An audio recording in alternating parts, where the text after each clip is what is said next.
Hey guys, Alex Makrides of AJC here with Ken Sugiura, our Georgia Tech beat writer. We just witnessed Georgia Tech defeat FCS Jacksonville State 37-10 on this wonderful Saturday. It was a little breezy. Very breezy, yeah. Yeah, the wind was flying, our papers were flying everywhere because of the wind in the press box, and it wasn't the only thing flying. We'll get to Daquan Marshall, who threw pretty well today in a little bit. But we're going to start first with what was actually a really slow start for Georgia Tech. What do you think was contributing to their slow start? I think a few things. Obviously, the first one, just that they were playing 5 days after playing 96 snaps offensively against Tennessee. So there's that. Coach Paul Johnson was saying afterwards that guys were sluggish. It was almost like they were playing running in sand. And so that, and then just early game, FCS opponent, all those things kind of contribute to just maybe them not being at the top of their game. I was a little bit surprised by how well Jacksonville State was. I know they're the number 5 team in the FCS, but they came out and they were just, they looked the quicker team. Right, yeah. they have a really good defense. Obviously, again, it's FCS, but it was just a tough matchup for them. I think for Georgia Tech, Jacksonville State was playing really aggressively against the option and causing problems that way. They played a really different way than Tennessee did, for instance. And so I think maybe just kind of getting used to that and getting their bearings. And again, guys just not being quite having the same energy as they had Monday, played a big difference. That was another thing too. Paul Johnson said after the game that he thought this was one of the toughest early opponents they were going to face on defense, and he said after watching them in the game, he's holding true to that opinion. So let's move on from the slow start. Things finally did pick up, and it happened when Lawrence Austin intercepted the pass late in the first half, and that really gave this team a spark. Yeah, if you remember, they had just gone 4 and out. Matthew Jordan had gone in for Daquan Marshall, got knocked out briefly, and 3rd and 2, 4th and 1 they get stuffed, which is not what you'd expect for this offense. And so now they're down 7-3. You're thinking Jacksonville might score going into halftime. They get the ball back to start the half. They could be down, 2 possessions, maybe even 3 possessions if things go badly to start the third quarter.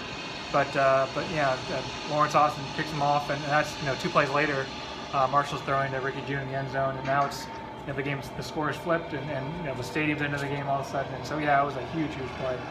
That's the other funny thing too about that play is Lawrence actually got tackled on the play by his twin brother Lance. Otherwise, he probably could have taken it to the house for a pick six. They had some fun with that after the game though, and that just kind of started this almost turnover chain. Right. In the second half, you have Step Durham getting on the action, AJ Gray, and it really, it just totally. The game went from, it looked like Georgia Tech was in a world of trouble, so Georgia Tech finally had this thing with a firm grasp. Yeah, the really fortunate thing, I guess, the first, I think it was the second play of the second half, Brian Horn really kind of threw it to Ricky, to Step Durham, and it was, on top of that, it was inside their 20, and then the next drive, I think it was the first play, Horn again fumbles the ball, really through no fault but his own. AJ Gray's, heady enough to jump on it, and again they're in a good position for a quick score. So, last game against Tennessee, they ran whatever 50-some, 60-some plays without a turnover. Probably some tough luck, but this game they were able to kind of make be in the right place and get some turnovers and turn the game around.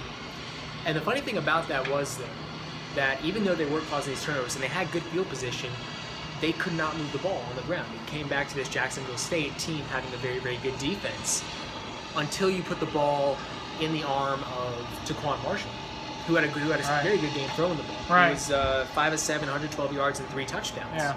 And he's arguably the reason they were able to capitalize on those turnovers. Yeah, they had a tough time moving the ball all game, particularly on the ground. And so, it's funny, he only threw the ball 7 times, he said, but 3 of them went for touchdowns, which is a pretty good ratio. Yeah.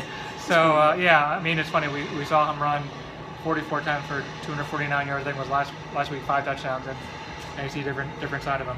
Yeah, much different side of him. I wanted to ask you, just seeing him in practice, I don't know how much you guys get to see of them throw. Okay. Was his throwing capabilities part of the reason he won the starting job? I think it had to be. I remember going into actually the first scrimmage when Paul Johnson, I think it became clear that this wasn't Matthew Jordan's job, and it was going to be his to lock up. One of the things he said was, "We're not throwing the ball very well," And so obviously I think, it sounded like maybe just kind of reading tea leaves a little bit that Daquan really started to put it together and it was making plays in the passing game. And obviously I think, all those guys, whether it's Matthew Jordan or Daquan Marshall, Justin Thomas, they're here because they run the ball. So maybe that's kind of something of a given. But whether they can throw the ball accurately is maybe more of a variable. So I think going back to even in the spring, he threw the ball well. And that's probably what started to put him in the lead to take the job.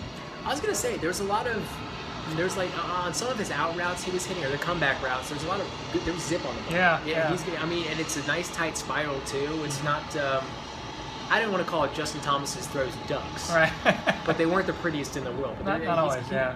He's got some nice throw to the ball. He's got some nice touch on that the touchdown he threw to JJ Green, the back of the end zone, he threw against his body, into not necessarily tight coverage, but into coverage, and he put it right where Green could catch it. It was a really good throw. He's had a couple of those so far in his 2-game career. Hopefully more to come if you're Georgia Tech. Yeah. And then flipping over to the other side, the defense. This is an FCS opponent, but they finally they showed up in the second. Right. Yeah. I mean, obviously you do kind of weigh it that this is an FCS offense they're playing against, and from a talent perspective, you think that Tech would have an advantage. But regardless, you want to see that sort of production where they're getting, causing some problems in the passing game, getting after the quarterback and doing some things with the run game. The Jacksonville State was pretty strong in that first half, but they really kind of tightened down. I think it was 94 yards rushing Jacksonville State had in the first half, and I think it was like 22 in the second, so a much better job defensively in the second half. Yeah, Jacksonville State only had 44 total yards of offense in the second half. Georgia Tech defense finally put the clamp down. Did you notice anything sitting up in the press box that they did differently? Not necessarily. I mean, I think probably just maybe just playing a little more energy. I hate to call back on the cliche, and I think too, I imagine Jacksonville State probably got a little flustered, and maybe they were having such success playing a short, move the chains game, and maybe they felt some more pressure to open it up, and so that kind of played in the Tech's hand probably too a little bit. Yeah, I guess that's what turnovers will do to you. Right. Yeah. They got behind and had to play to their game, I think. Yeah. I'll throw one more curveball at you. How do you feel like the kicking game went today? It was kind of some good, some bad. And obviously, very glad for Sean Davis to put one through and to look good doing it. And then it was funny, he followed the next play with a touchback. I hadn't really noticed that, so look back at it. He had 4 touchbacks, which is really good. And obviously, I think the win was probably a factor, but regardless, it's good. And then he had the one kickoff out of bounds. He had a 1 missed field goal. He had 2 field goals. One was called back because of the penalty. So it's really better. And obviously, I think you always want more probably. But yeah, a better afternoon for him, and maybe something to build on for him going forward. Yeah, it's tough to go from Harrison Buckner, who's been so clutch and so trustworthy for so long, and then you have to throw somebody new.